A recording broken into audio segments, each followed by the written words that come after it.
Audiolivro Tudo por Amor a Ele, de Josué de Castro.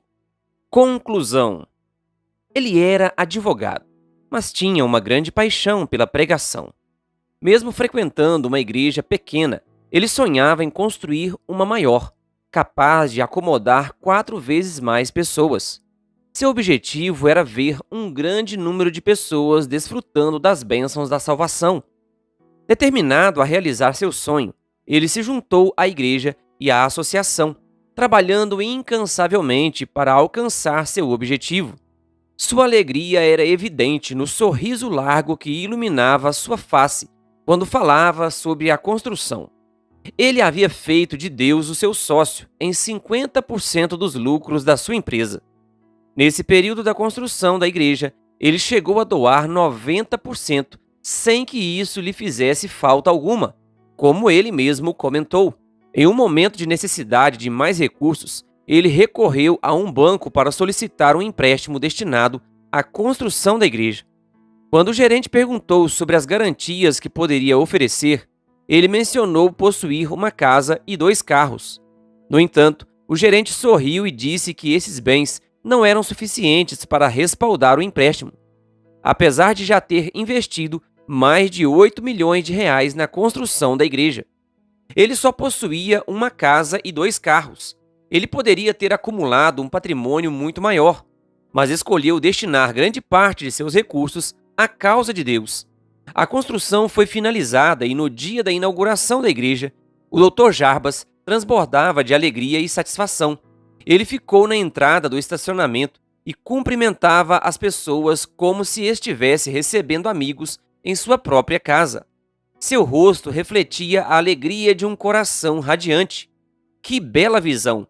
Cerca de 2 anos após a inauguração da igreja, tive o prazer de participar de um evento de evangelismo via satélite, realizado pelo pastor Mark Phelan, a partir da igreja de Vila Maria, em São Paulo. Milhares de pessoas foram alcançadas, não apenas as que estavam sentadas nos 900 lugares da igreja, mas também em diversas regiões do estado de São Paulo e em muitas outras partes do Brasil.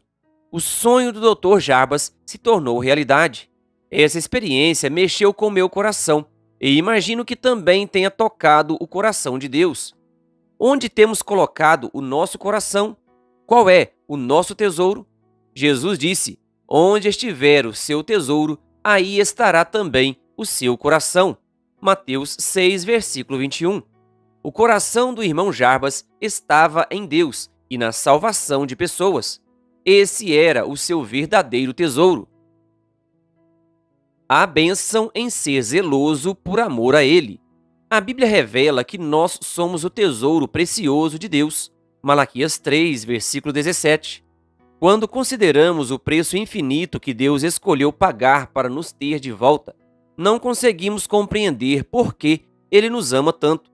Como pecadores, somos indignos, mesquinhos, baixos e vis, mas ainda assim, somos objeto de um amor exuberante e inimaginável.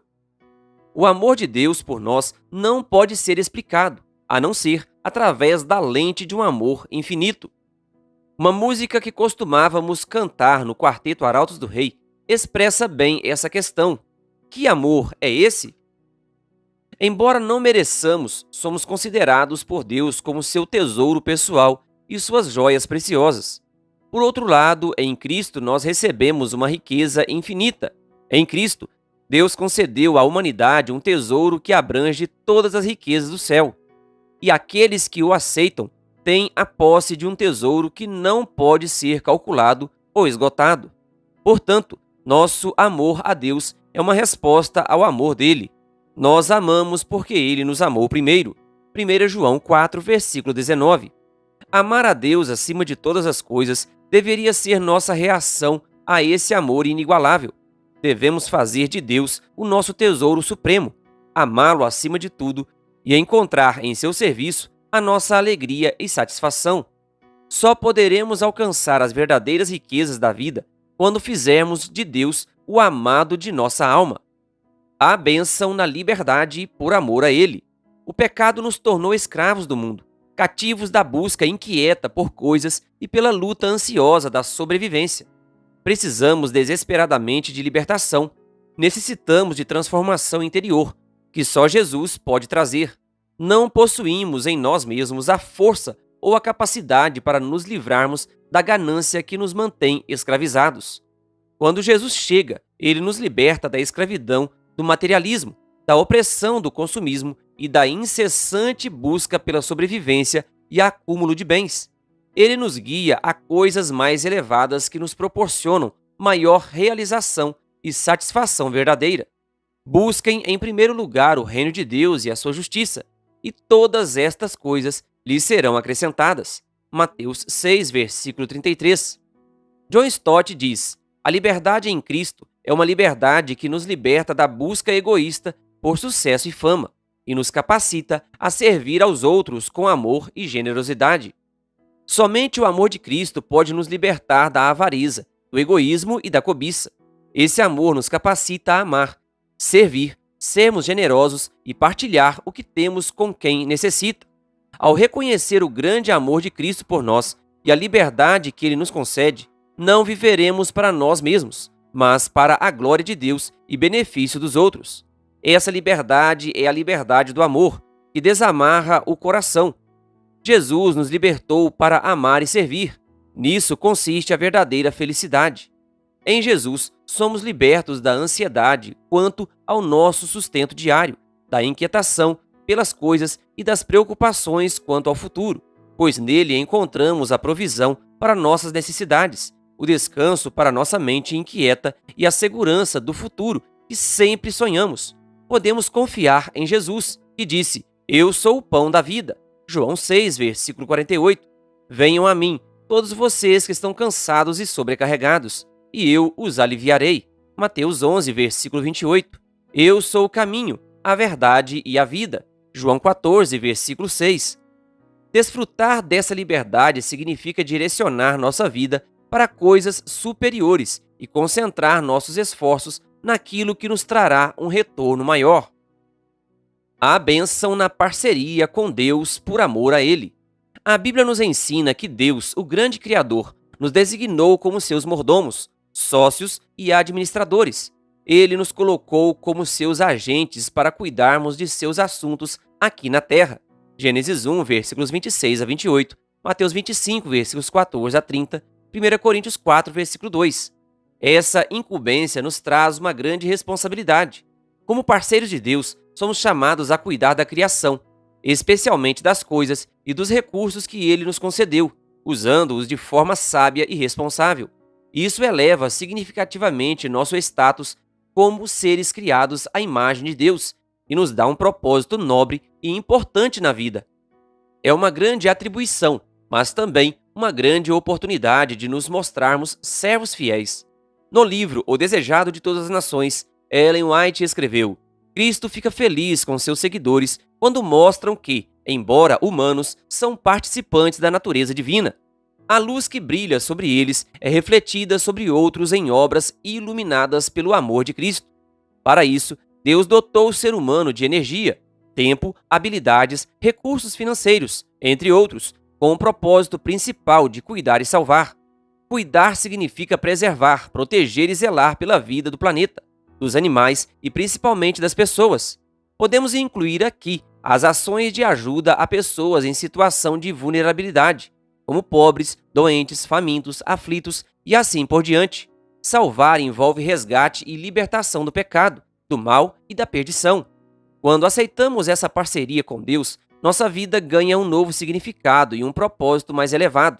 Trabalhar em conjunto com o Senhor promove cura e transformação em nós e em nosso mundo ferido, contribuindo para a construção de uma realidade mais justa e amorosa. Esse caminho nos conduz a experimentar a verdadeira felicidade. Ao nos dedicarmos a cuidar e salvar, permitimos que Deus haja em nós e por meio de nós. Ele trabalha para remover a raiz do egoísmo de nosso coração, nos proporciona uma compreensão mais compassiva da vida e favorece os que estão ao nosso redor. A bênção na generosidade por amor a Ele. Jesus disse: mais bem-aventurado é dar do que receber. Atos 20, versículo 35. Será que realmente cremos nessas palavras de Cristo? Elas revelam que há grande alegria em dar, em vez de apenas receber para si mesmo.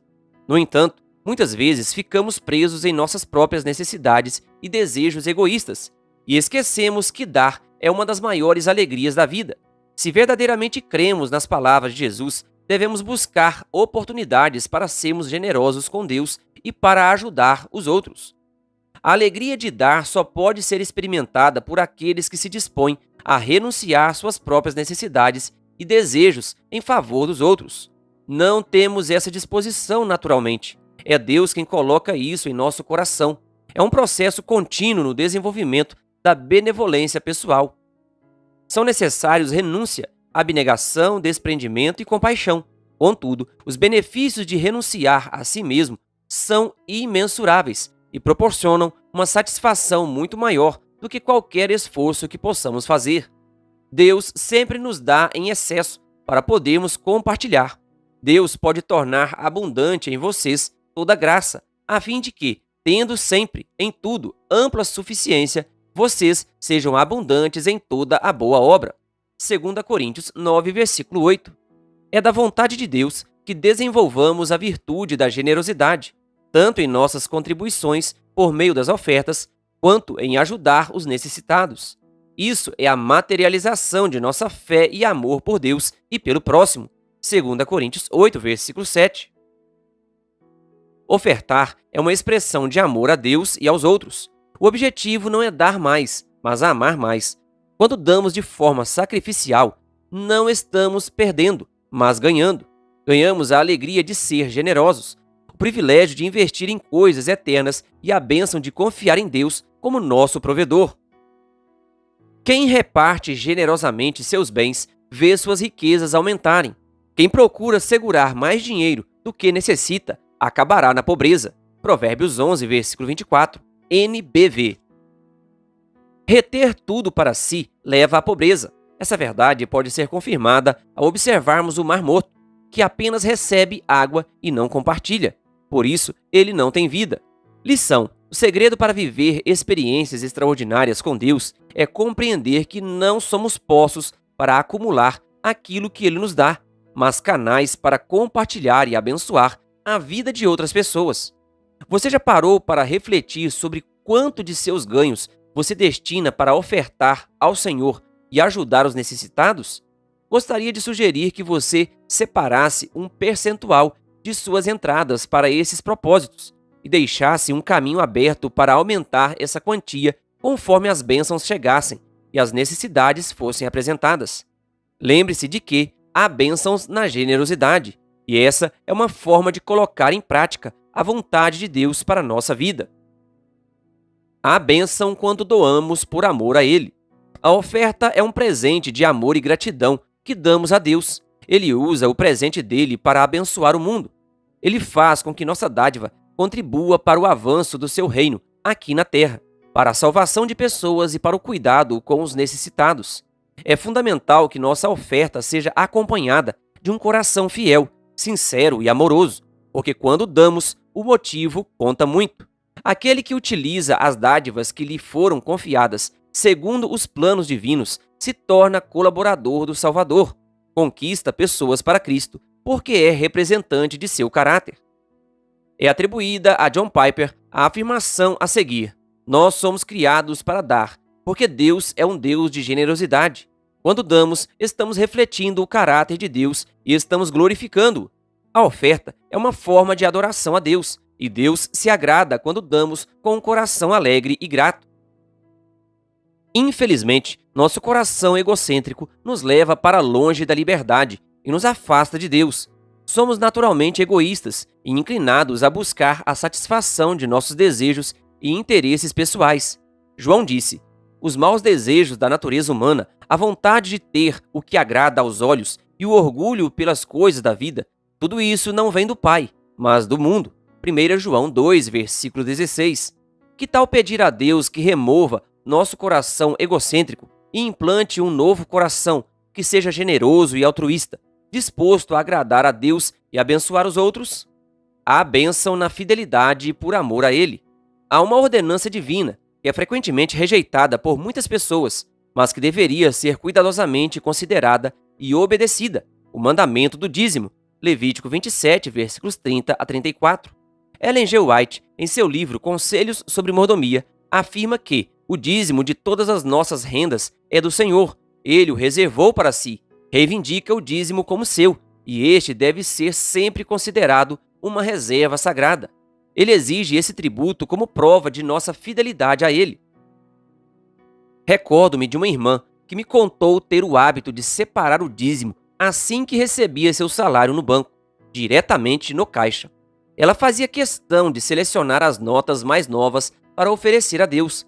Ao relatar essa prática, ela demonstrava grande alegria, como alguém que realiza um ato com muito amor. Que singela obediência! Obedecer a Deus faz bem para a alma. John Piper enfatiza: quando damos nosso dízimo, estamos declarando que Deus é mais importante para nós do que o dinheiro e que estamos dispostos a sacrificar para servi-lo. Ele acrescenta: o dízimo é uma marca de pertencimento a Deus. É uma forma de dizer a Ele: Tu és meu Senhor, e eu confio em Ti para me sustentares. É uma forma de reconhecer a soberania de Deus sobre todas as coisas, incluindo nossas finanças. O dízimo nos ajuda a enxergar quem é Deus e quem nós somos. Quando dizimamos, estamos declarando que pertencemos a Ele como nosso Criador e dependemos dele como nosso mantenedor. Quando seguimos suas diretrizes, nós o honramos. Ao nos desviarmos da vontade do Senhor, nós o desconsideramos e pecamos contra ele.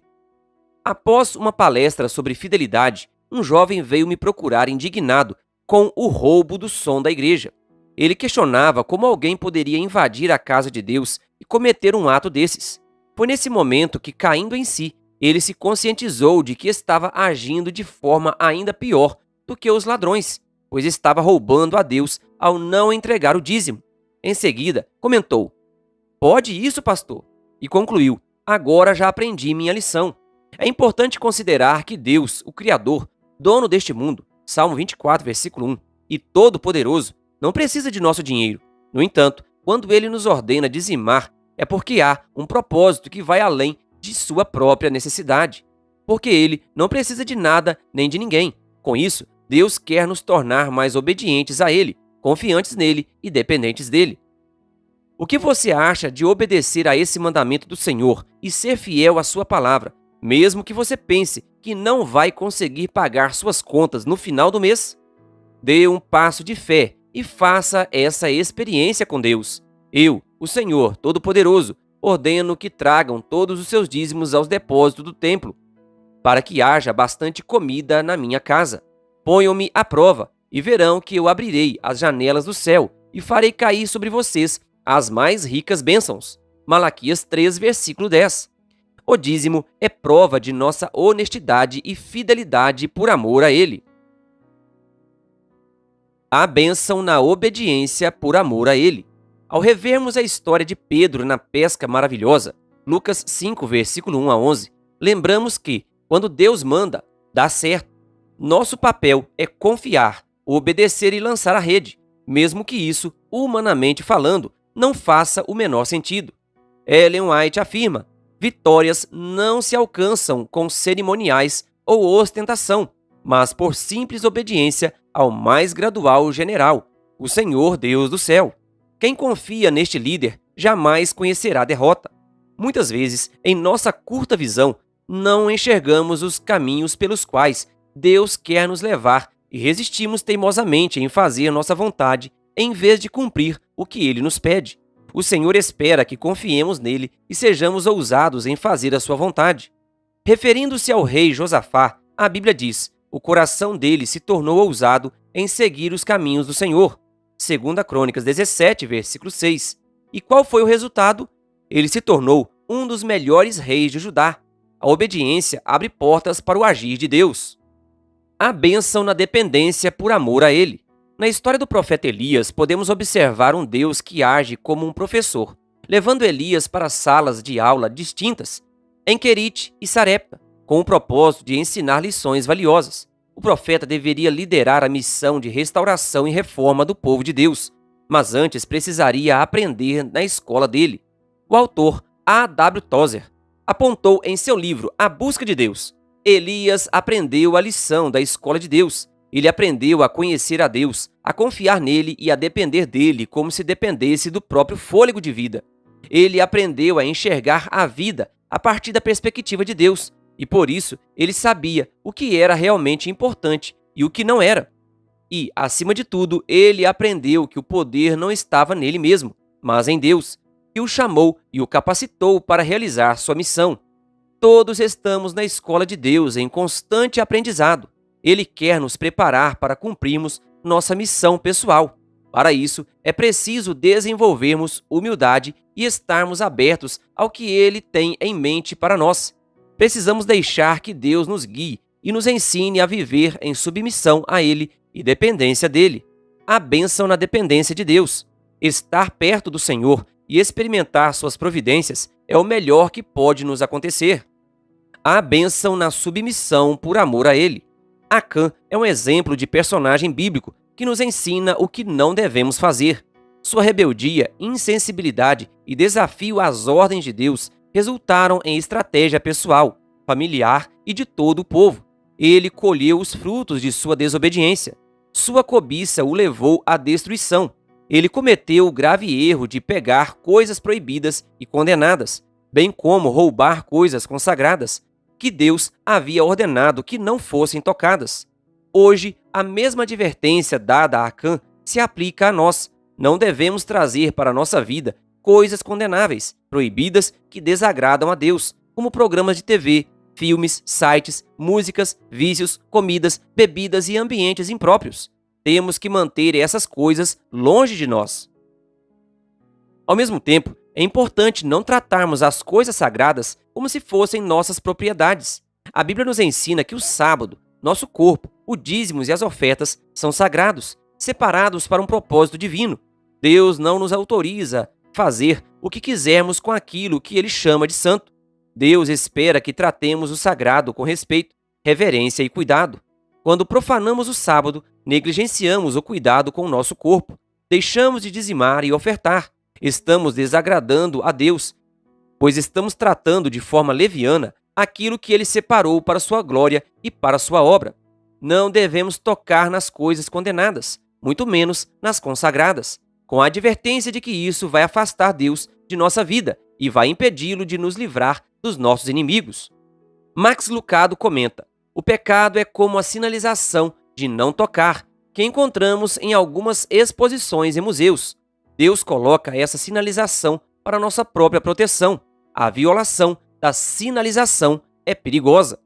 Billy Graham, no livro A Caminho da Felicidade, esclarece: Deus sabe que certas coisas são prejudiciais para nós, e Ele proíbe que as toquemos, assim como um pai amoroso proíbe seu filho de brincar com uma faca afiada.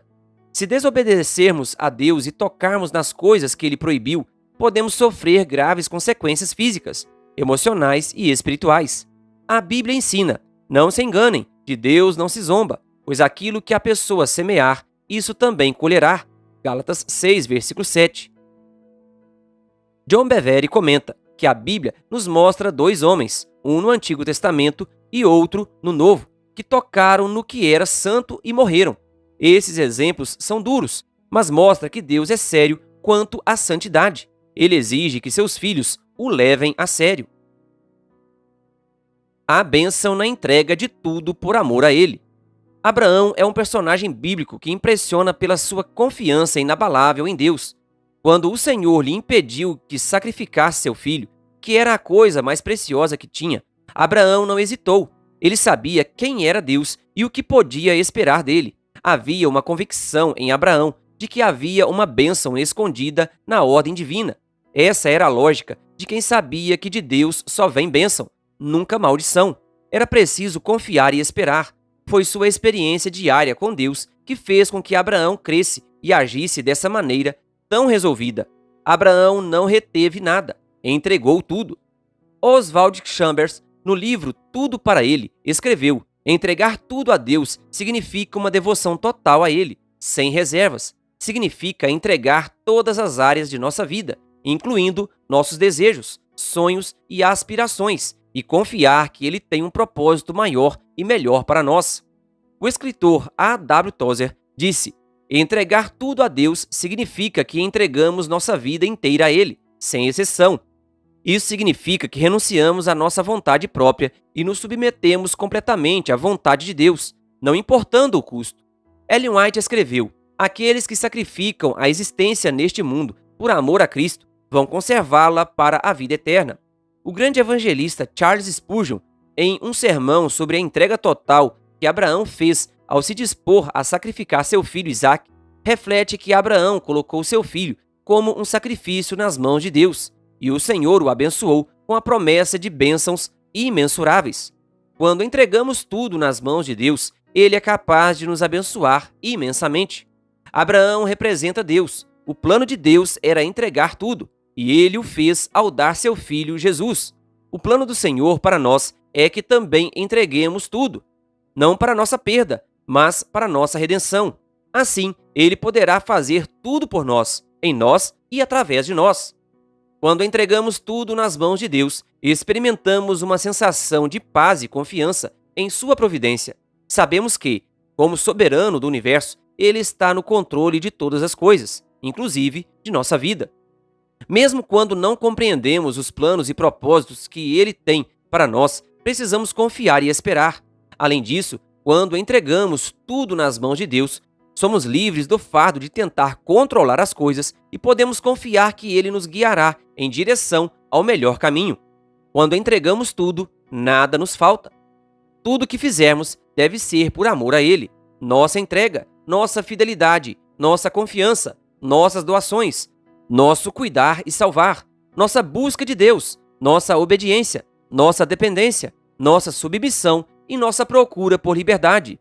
Se não for por amor, não tem valor. Querido ouvinte, que Deus lhe abençoe. Se você ainda não é inscrito em nosso canal, então se inscreva e ative o sininho das notificações, canal O Bom da Bíblia, compartilhando a Palavra de Deus.